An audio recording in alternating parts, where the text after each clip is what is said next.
Bishot Morav et Rabotai, je voudrais expliquer ce matin ce que nous avons de dire dans l'habitude. Lorsqu'il y a des histoires, des problèmes, on dit c'est les Shem Shamaim. Et beaucoup de fois on voit des gens qui se disputent, ils disent je fais ça pour Hachem. Beaucoup de fois dans les synagogues, il y a des guerres, on dit les Shem Shamaim.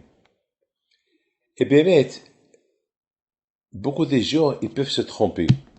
Ils peuvent croire qu'ils font une guerre, les Shem Shamaim, ça veut dire, en pensant qu'ils ont raison.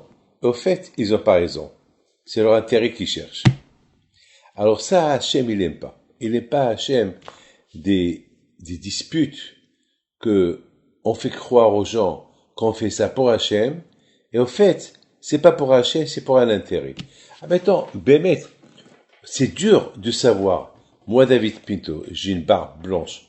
Si par exemple, j'ai un argument avec quelqu'un, vous allez dire Rabbi David Pinto parce que c'est le petit-fils de Rabbi Pinto, c'est un rabbin et il a raison.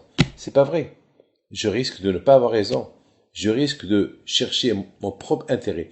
Alors quoi? Avec cette barbe blanche et avec ce chapeau que j'ai, alors quoi? Je cherche mon intérêt. Alors, je suis pas un rabbin. Justement, c'est ça le secret de l'Shem Shamaim. Le Shem Shamaim, c'est très fin. Il y avait une fois dans une ville, il y a un grand tzaddik qui s'appelle Shoel Omishiv. C'est un grand tzaddik. Il a écrit des livres qui s'appellent Shoel Omishiv. Les gens qui posent des questions, il lui répond. Et dans cette ville, c'était à peu près, c'était en Ukraine. Et là-bas, il y a là-bas des montagnes.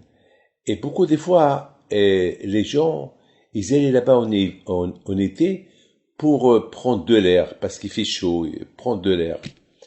Et voilà, au départ, il n'y avait pas beaucoup de monde qui allait là-bas. Il y avait là-bas beaucoup de familles juives qui habitaient là-bas. Mais maintenant, c'est devenu très connu. Beaucoup de gens ont commencé à venir pour prendre de l'air, etc., les vacances. Maintenant, de plus que les gens commencent à venir, maintenant, il y a un problème. C'est quoi le problème? Il y a les Sfaradim, il y a les Hasidim, il y a les Ashkenazim. Maintenant, il y a ce qu'on appelle, chacun, il a un rythme de prière. Il y a les Marocains, il y a les Algériens, il y a les Tunisiens. Vous savez, chacun, il y a un qui dit, Azaché Moshe, l'autre, il fait Azaché Moshe sans chanter, et l'autre, il a un autre air. Alors là, même au niveau du Kaddish, le Kaddish est séfarade, c'est pas comme le Kaddish Ashkenaz. C'est les Ashkenazim, mais ils ont un Kaddish à eux spécial, nous on a un Kaddish à nous spécial. Alors maintenant voilà, ceux qui habitaient là-bas tout le temps, ils faisaient leur Kaddish. Et maintenant les touristes qui viennent d'arriver, ils ont commencé à dire non, c'est pas comme ça. Alors les autres ils ont dit mais attends, mais nous on habite là, vous venez une fois par an prendre des vacances. Et nous, on habite là. Alors, vous êtes obligés d'aller d'après nous. Alors, l'autre, ils disent, mais si nous, on vient pas, vous n'avez pas de quoi manger. C'est grâce à nous qu'on vient ici, prendre des vacances, on vous fait vivre pour toute l'année. Ah, maintenant, il y a, ceux-là, ils ont un argument, ceux-là, ils menacent. Qu'est-ce qu'ils font? Ils vont chez les Shoel Omishiv. Le Rav. Le Rav aussi, il est venu prendre des vacances. Il leur a dit, écoutez-moi. Ça, vous avez raison. Mais vous savez, le Satan, le Sahara, il adore essayer de trouver une solution, Bamé Madlekin. Comment on allume le feu? Alors, Shabbat, on dit Bamé Madlekin, c'est comment on allume. Le Satan, tout le Inyan à lui, il s'en fout. Si tu es marocain, si tu es algérien, si tu es tunisien, lui, il va allumer le feu. Parce que de toute façon, vous tous, vous priez pour Akadosh Baruch Hu. Tout le monde dit priez pour Hachem. C'est la même prière. C'est malheureusement, on est en exil. Et l'exil, il a fait que les chants, à nous, ils sont différentes. À l'époque, lorsqu'il y avait le Beit Hamikdash, il y avait les Lévi'im. C'était les chants qu'on chantait au Beit Hamikdash. Personne ne pouvait venir et dire, ah non, on chante comme ça, on chante comme ça. Et c'était le Beit Hamikdash, on chante comme tout le monde. Il n'y avait pas le Inyab, Mabi, Madike, Mabi. Il n'y avait pas. Aujourd'hui, on est en exil. Maintenant, il y a pas de Beit Hamikdash. Alors maintenant, le Satan, il a trouvé une solution.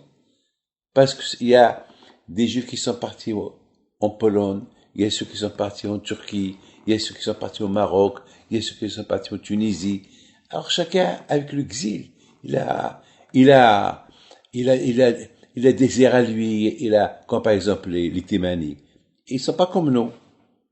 Ils ont l'air à eux. Chacun, il a son air. Donc, il leur a dit, après tout, on prie pour Akadosh Baruch Hu. Et tout d'un coup, on prie tous pour Akadosh Baruch Hu. Allez, calmez-vous. Il leur a dit, écoutez, vous,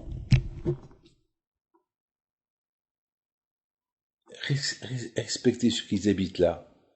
Et vous, qui habitent là, respectez ceux qui viennent chez vos touristes. Pas la peine que chacun ait pris à voix basse le minhag à lui. Et c'est pas la peine d'allumer le feu. Il leur a dit, voilà moi, je suis le rave de l'Eboub. Moi aussi je suis comme vous.